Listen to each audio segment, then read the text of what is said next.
Okay, great. Good afternoon. My name is Frank Gaffney. I'm the president of the Center for Security Policy. We are delighted to be sponsoring this press conference, as indeed we have sponsored this product, the new Team B2 book entitled Sharia, the Threat to America. It's available now at Amazon and I think coming to bookstores as well, but please take a copy in the back of the room if you haven't already gotten one, as they are now hot off the presses and we're anxious to get them into the hands of our friends and members of the press and others who are, we hope, going to be able to help us disseminate what I think is one of the most important products, certainly that the Center has been involved in its 22 years, at a moment when the kind of authoritative, rigorous, and highly readable product about Sharia is more needed, arguably, now than ever. I'm very pleased that we have with us to talk about the contents of this report several of the authors of it, members of the Team B2, and I'll introduce them in a moment. I just wanted to set the stage for this by giving you a little bit of background as to what that is a reference to. What was Team B1? And some of you may remember, back in 1976, an effort was made to provide the United States government, Team A, if you will, a second opinion on the then prevailing proposition that the most appropriate way to deal with a totalitarian ideology that expressly sought the destruction of the United States was to try to accommodate ourselves to it, to make political and technology and trade and even strategic concessions to it. And a gentleman by the name of George Herbert Walker Bush, who was then the Director of Central Intelligence, was importuned to bring a group of outside experts known to be skeptical of this policy that was then known as détente into the CIA to look at all the classified information about Soviet communism, its ambitions, its military activities, and other strategic capabilities to assess whether this idea of détente was in fact advisable. This came to be known as Team B. Its highly classified report has been declassified.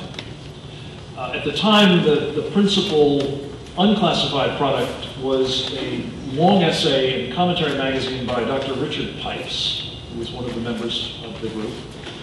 And this document became, I think, the impetus, certainly the authenticator, behind much of what Ronald Reagan sought to do in a succession of elections and following his election to the presidency in adopting and implementing a strategy for defeating Soviet communism.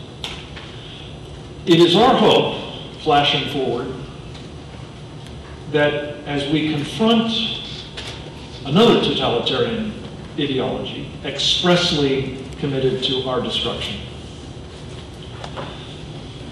at a moment when Team A, the government of the United States, and for that matter, other elites in academia, in the press, are as disposed, as convinced, as committed to the idea that we must accommodate ourselves, we must try to appease that ideology, as were the Team A of yesteryear in dealing with Soviet communism, that we have a moment when another second opinion is at least as needed as before. The President Director of Central Intelligence did not see fit to bring this group together, so we did. As I mentioned, we have three luminous representatives of that group here. The rest of the team is identified, of course, in the book. Some of the most prominent of them I should mention: former Director of Central Intelligence, Jim Woolsey, the former Director of the Defense Intelligence Agency, Lieutenant General Harry Ed Soyster, the former number 2 man in the Pentagon's intelligence operations, which, as you know, constitute the bulk of the intelligence community, Lieutenant General William Jerry Boykin, and of course, not least, our friend Andy McCarthy, former federal prosecutor here in the Southern District of New York. But the rest of the group are people who brought a great deal of expertise, of understanding, and of, I think, formidable writing skills to bear to help present the connective tissue between many of the facts that we know or have heard about or are loosely aware of, but that have not, to this point, really been explained. Certainly not in the sort of authoritative way, drawing on the sources from which this time's totalitarian threat, namely Sharia, emanates. So I'm going to turn the podium over now to one of, I think, the finest experts outside of the Muslim world on Sharia, a man who has been enormously helpful to us in understanding what this political, military, intelligence, legal program is all about. To sort of amplify a bit on what Sharia is, and to explain briefly why it is utterly wrong to suggest, as some are now suggesting, that it's really quite compatible. If there is anything at all called Sharia, it's quite compatible with the Constitution of the United States. He is our general counsel at the Center for Security Policy. He is a litigator in private practice here in New York and elsewhere in the country, and he is a great asset to America at a critical moment.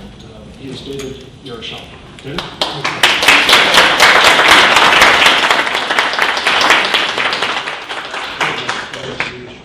So the question is, what is Sharia and why are we focused on it in the TNB report? If you go back to 2001, September 12, you have an answer. Up until that point in time, we all thought that terrorism was generated by political angst, real estate, but we really didn't focus on the doctrine, what's called the threat doctrine of the terrorist. After 9/11, there were many of us in many different fields, whether it was in public policy litigation, national security litigation, whether it was a U.S. attorney, Center for Security Policy in terms of national security policy work. We all began an investigation, oftentimes unknown that the others were at work, simply following the dots. What were the jihadists who had no connection politically, socioeconomically, culturally, even language? They didn't speak to one another in the same language. What did they have in common? When you looked at what they said, drove the jihad. When you looked at what they wrote, drove the jihad. The common denominator was always the same thing. Sharia, Islamic law. Now, Islamic law is a religious law. However, it is much more than that. Sharia is a political, military, and legal doctrine and system, unlike the kinds of religious canon or law that we have in the West. It is unique in that it demands of its adherents that they establish a political order called the Caliphate that rules every land in which the Muslim lives and which applies Islamic law as the supreme law of the land. That's the doctrine. That's the doctrine that the mujahid, the jihadists from around the world, from disparate cultures and languages and political systems, all told us. When you got to that point, you backed up and you said, maybe they've kidnapped and perverted this noble and peaceful law. Now keep in mind one thing. We're speaking about Sharia, not Islam, among pietistic, peaceful, religious Muslims, either in this country or anywhere else in the world. My focus is not on Islam as some kind of subjective communication with transcendence or with the divine. I'm talking about a political legal system that they speak about as the goal of jihad. So when you back up and look at the history of the development of Sharia, which is based on Quranic text, Sunnah, Ahadith, the kind of oral traditions that were memorialized and canonized in writings, and then a millennia of jurisprudence called Asl al-Fiqh. 1,000 years. This is not a primitive system. This is a well-developed system. We might think that the end of that system is primitive and unwanted, if not fatal, but the system itself as a legal system is quite sophisticated. Throughout 1,000 years, across all the legal schools, it has a unique consensus because the law requires, if you're going to be part of Sharia, you have to be within the consensus, not unlike any other legal system that develops over time, like the common law. There is a consensus. There is precedent. Now, is Sharia different, applied in different countries and among different legal schools, between the Sunni and the Shia at the margins? Yes, of course. All legal systems are. If you ask the Ninth Circuit what the First Amendment stands for, and then you go to the Sixth Circuit and into the Fourth Circuit, you're going to get all kinds of answers. Legal systems always have variation and differences.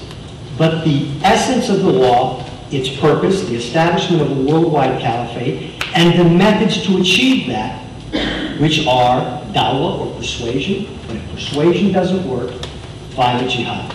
Now finally, if you go today, because this is all theory, and test this, is Sharia something real? Because what is the critique so far of the Team B report? If you get past ad hominem attacks, the critique is simply this. First of all, Islam and Sharia is not a vertical-oriented legal system or religion. It's not like the Catholic Church. It's not hierarchical. Imams can issue fatwas from all over the world. But that's simply disingenuous, because if they're speaking about Sharia, they know that there is a extant and authoritative doctrine that every imam, every religious authority must be within, or he's outside the system. He's no longer a Sharia authority. They also know, these critics, that you can go to universities all over the world. Al-Azhar University in Egypt, the Harvard of the Sunni legal world. You can go to Harvard University. You can go to George Mason. You can go to the American University, and you will find Islamic legal departments that literally publish text talking about law in the Middle East. What are they talking about? Origin and development of Islamic law. Over and over again, there is an objective legal system that can be pointed to. Now, empirically, we know what that system is. Take a flight to Jeddah, to Riyadh. You won't be able to get into Mecca or Medina, but Saudi Arabia, the law of the land is Sharia. Iran, the law of the land is Sharia. Somalia, Sudan, Gaza, Afghanistan, in most parts. Even Iraq, the constitution that our government helped write, has a Sharia supremacy clause that none of the laws passed by the quote-unquote secular parliament can violate a fundamental principle of Sharia. And as we've now said on several occasions, the fundamental purpose of Sharia is the establishment of a worldwide caliphate in which everyone and everything, Muslim and non-Muslim, is ruled according to Sharia.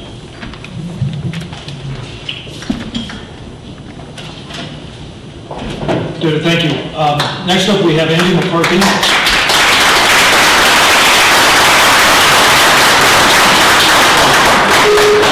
Andy, as I mentioned, is a former federal prosecutor here in New York City. He was credited, among other things, with having put the blind sheikh away after the first effort by these Sharia-adherent jihadists to destroy the World Trade Center.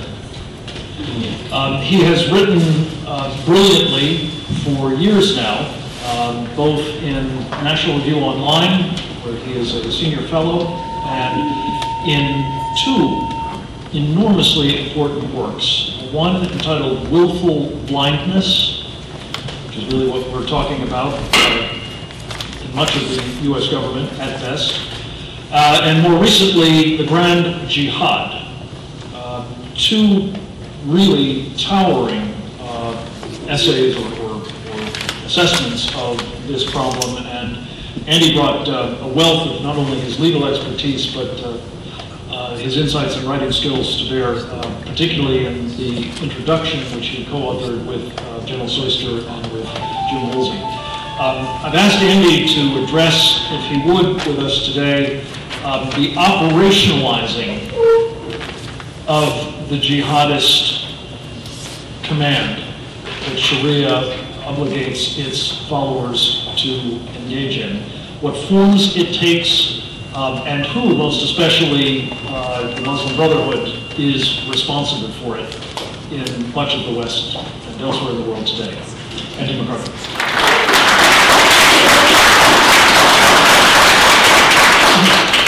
Thank you very much. I was glad David mentioned how we have different courts and different rulings and differences on the margins. When I was a prosecutor down here, David mentioned the Ninth Circuit, where some of this important litigation will take place. When I was a prosecutor here in Manhattan, we used to say that if you picked up the country by the East Coast, all the loose stuff rolls to the Ninth Circuit. So certainly we'll be getting some pretty interesting rulings. To talk about operationalizing what I want to refer to as the Muslim Brotherhood conspiracy in the United States, I want to preface this by talking a little bit about what that experience was in terms of trying to prosecute radical Islam in courtrooms in the United States, because an important lesson which I don't want to see overlooked in this project arises, and that is that we could not have successfully prosecuted terrorists in the 90s. We could not have infiltrated cells. We could not have put the cases together in a way that was compelling for juries, were it not for the assistance that we had from patriotic Muslims, mostly American Muslims. So, you know, I know that the popular attack on this work has been to smear it all with a broad brush. We're not smearing anybody with a broad brush, and I think anybody who cared about our national security would know that what we ought to be doing not only is recognizing the fact that we have allies, but doing everything that we can do to cultivate those allies. In terms of cultivating them, I frequently tell the story that during our trial, we fell way behind in making transcriptions. And our case was basically built on the speeches and sermons of the blind Sheikh, Omar Abdul-Rahman, and others. So we needed to bring in some assistance, Arabic-speaking people who could help the FBI get up to speed where we needed to be to get our translations written to Sheikh for trial. And among the people who came in to interview for the jobs were local Muslims from the area around the mosques in Lower Manhattan and in that vicinity. I interviewed at least 3 of them. All of them wanted to help. All of them were signed on to the cause. But each of them turned me down because I couldn't guarantee that the court would never make me reveal their identities. That's not something a prosecutor has it within his power to do, and it's important not to make promises that you can't keep. Each of those persons turned us down, and you might think it was about personal safety because it's a terrorism case, and there's always some aspect of that that injects itself. But the real reason was they were worried about being ostracized in their communities. And this sort of clued me into something that we found over time, which was that there was a big divide between the rank and file Muslims in the United States and the leadership in their communities. And there's a good reason for that. It's a reason that we cover at some length in the report. And that is that the Muslim Brotherhood, mainly backed by Saudi financing, has spent about 3 generations, going back to the early 1960s, building up an Islamist infrastructure in the United States. And it is responsible for control of probably 3/4 of the Islamic communities in the United States in terms of the mosques and the community centers, which the Muslim Brotherhood describes as the axis of the Islamist movement in any country in the West where it exists. Frank mentioned the book I recently wrote called The Grand Jihad. That was not a title that I came up with after 15 or 17 or however many years it was observing this phenomenon. The Grand Jihad is actually taken from an internal Muslim Brotherhood memorandum from 1991, written by the guy who was the head of the Muslim Brotherhood in the United States, reporting to the global leadership of the Muslim Brotherhood in Egypt about what the organization's goals were in the West. And what they say in the memorandum is that they regard their work as a grand jihad aimed at the elimination and destruction of Western civilization from within by sabotage.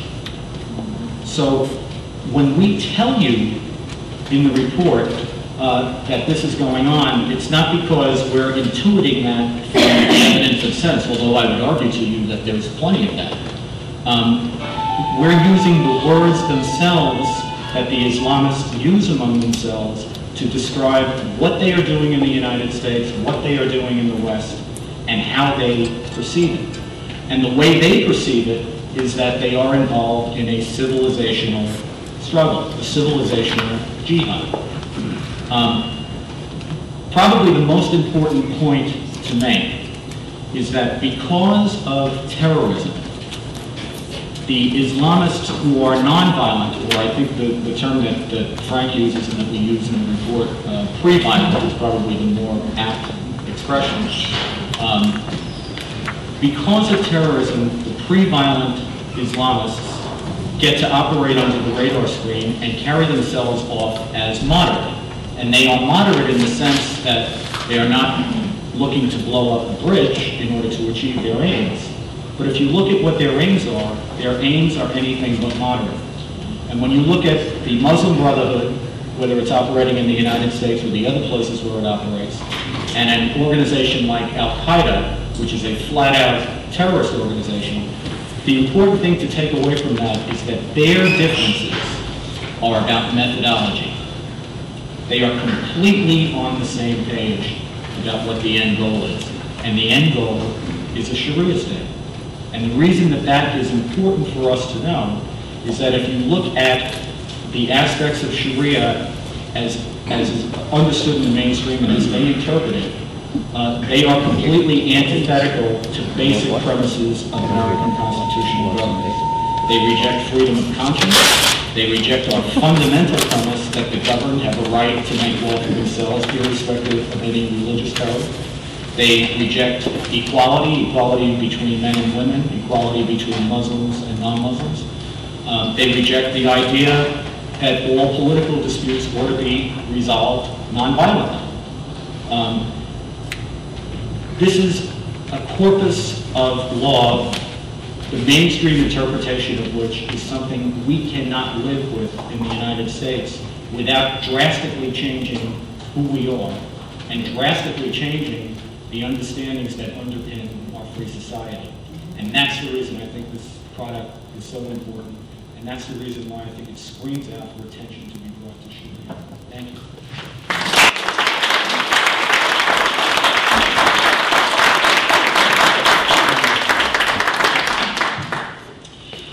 Andy, thank you very much. Let me emphasize something that he said at the tail end of those remarks. We're talking about mainstream Islam. That is the source of the citations and the traditions, the interpretations, and the rest that gives rise to Sharia. A criticism that we've heard of this work from some, as I think David had mentioned, was we didn't consult with moderate Muslims about this work. In fact, many of us deal with bona fide moderate Muslims a lot, but this work is almost entirely based upon the authoritative texts that have come to us from this millennial plus tradition and coda. So we're not speaking to or about or seeking to indict Muslims who do not adhere to Sharia. We are dealing with and concerned about those who do. The last speaker of the panel is Patrick Poole, who is a well-known and highly regarded counterterrorism expert, consultant with various government agencies, the law enforcement community over many years. He writes frequently with Pajamas Media and more recently, I'm delighted to say, with the website we're associated with, bigpeace.com. Patrick, as you may know, in recent weeks has been rolling out a series of exposés on instances of the kind of influence operations and actual penetration of government agencies, the Congressional Muslim Staff Association, and the like, that take what you've just heard in terms of what Sharia is and what it requires and how it's being operationalized, not just in terms of the violent kind of jihad, but also the stealthy or pre-violent kind, and how it has translated into a absolutely unmistakable information dominance over the United States government and, as I say, other elites, their awareness of these problems and their ability to contend with them. So we've asked Patrick, who has put together a white paper, which is available, I believe, in the back of the room, documenting 10 different instances over the past decade or so in which Muslim Brotherhood operatives or others who share their purposes have successfully exercised influence over or actually penetrated one or more government agencies. And Patrick is going to make a little news here today by a particularly stunning revelation involving one of these influence operations. So Patrick Poole, welcome.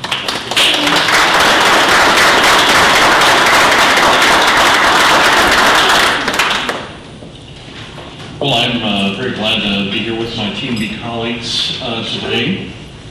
And I wanted to start off just talking about one of the reasons why I prepared this white paper, which again is available at the back with me. 10 failures of the U.S. government on a domestic Islamic threat.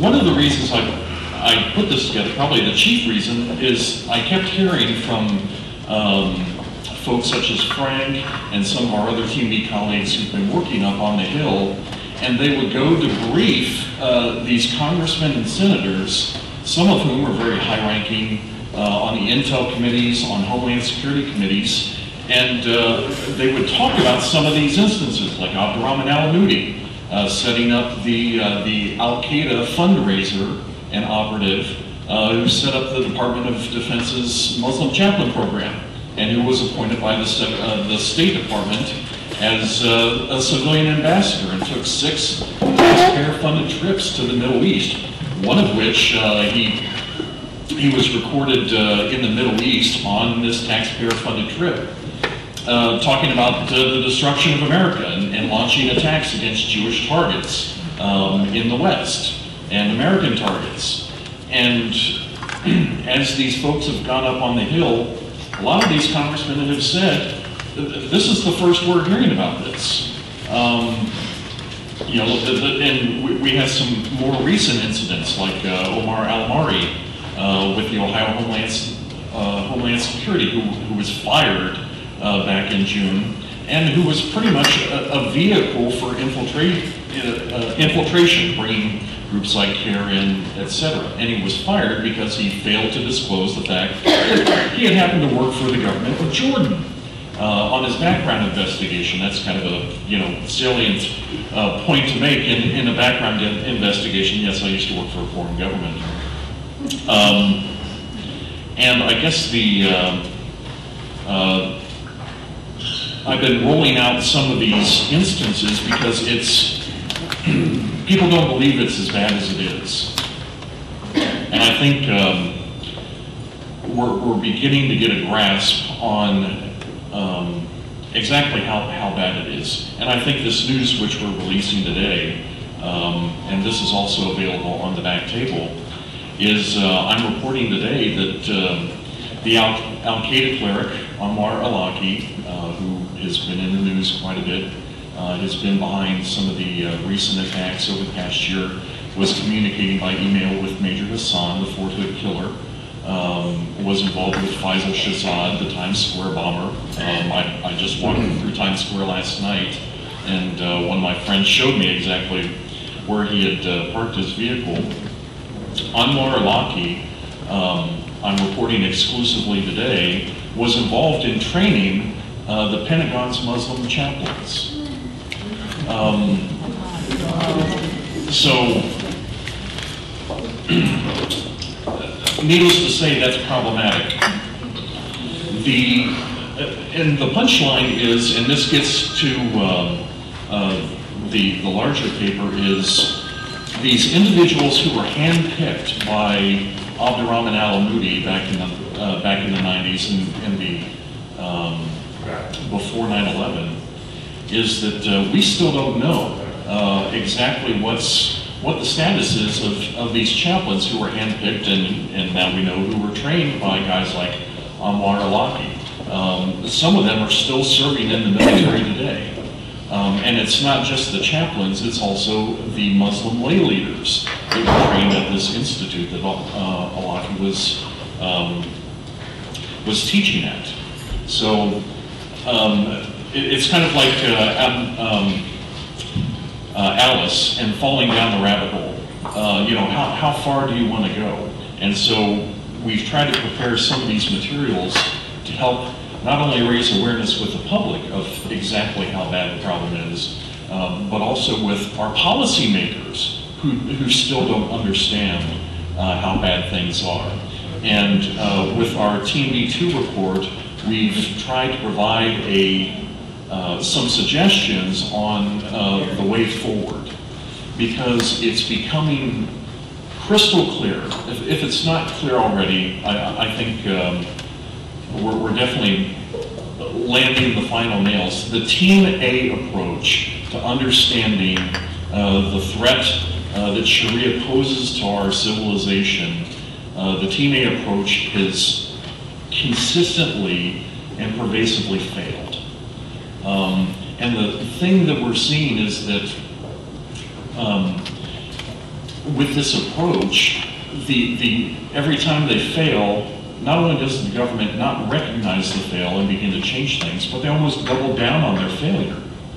And so we're just, like back in September, I reported that Kifa Mustafa, a Hamas operative, had been given a tour of the top secret National Counterterrorism Center in the Washington, D.C. area.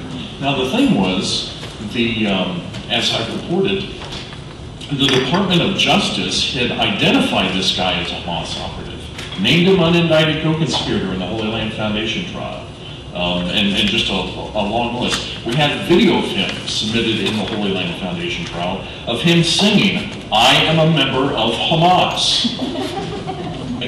You know, I would tend to argue that's kind of unambiguous evidence.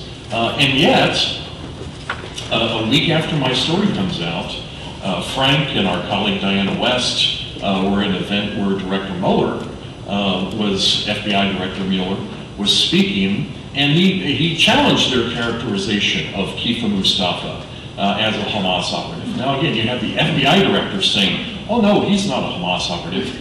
But the Department of Justice, the federal prosecutors in the Holy Land case said, oh sure, yeah he is. This is the schizophrenia, which is almost pandemic in our policy circles, on the federal level, on the state level, and on the local level. This schizophrenia and almost warring in the face of the facts, warring against reality, is at the heart of the Team A approach. And what we're saying with Team B is, it's time for a change. What we're doing is not working. So I'm very glad to be here with my Team B colleagues. I'm sure that we're going to have some questions later on, and maybe I can elaborate on our brand new breaking news. Thank you.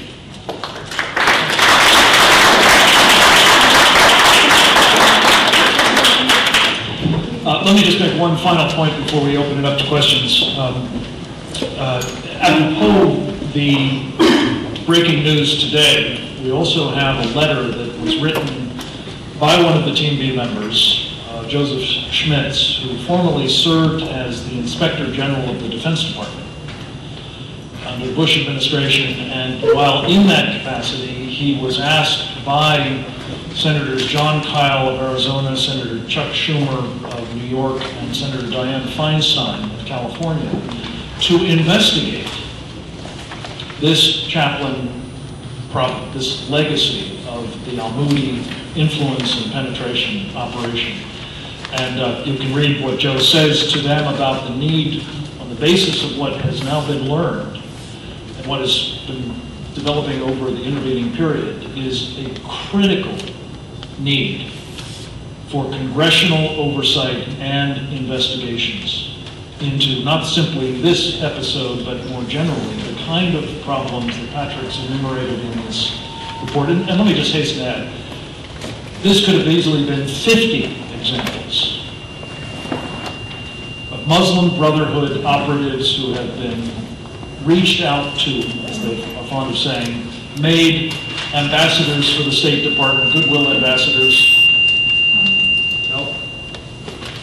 who have been made the consultants of choice for the Department of Defense, the Department of Justice, the Department of Homeland Security, the intelligence community. In some cases, who have been appointed to offices in those departments. We have a new Congress coming in. I believe will have considerably more latitude than the previous one did when it comes to holding the executive branch accountable. I hope that it will also have the integrity to look at its own difficulties, because as I think Patrick points out, one of the egregious examples, speaking of Anwar al-Awlaki, this individual was leading prayers in the United States Capitol as a guest imam for the Congressional Muslim Staff Association in 2002, I believe. So this is a problem that continues to this day, by the way, in that particular organization and others. Let me just finish up by saying that we are very honored to have with us here today two people whose lives have been touched very directly by those who adhere to Sharia and who have sought to inflict it upon us. Eddie Sullivan and Tim Brown are leading figures in the 9/11 family community Andy has taken the marvelous initiative of the Hard Hat Pledge in connection with the effort many in that community are making, and certainly we feel very strongly should be supported by all of us, not just here in New York, but across the country, to prevent another of the instruments of this stealth jihad, an imam by the name of Faisal Abdul Rauf, from building on the sacred ground or in immediate proximity to the sacred ground of 9/11, here in New York City, a triumphalist mega mosque that will serve as an instrument, not for the kind of bridge building that many of us would like to think, and uses that term, means authentic interfaith dialogue and assimilation and community building, when in fact, if you trouble yourself to look at some of this material, you will find that when one of the leading figures in the Muslim Brotherhood, its chief ideologue arguably, Sayyid Qutb, in his very influential work, Milestones, talked about bridges. He said something, I think this is a pretty close paraphrase. He said, the chasm between Islam and the infidels is so vast that it can only be bridged by a bridge that is used to bring the infidel to Islam. That is not anything other than part of the stealth jihad, and it must not be allowed to be insinuated at ground zero. So with that, I know that there has to be a mic move here. My colleague Dave Raboy, let me just conclude by saying David Raboy and Christine Brim from the Center for Security Policy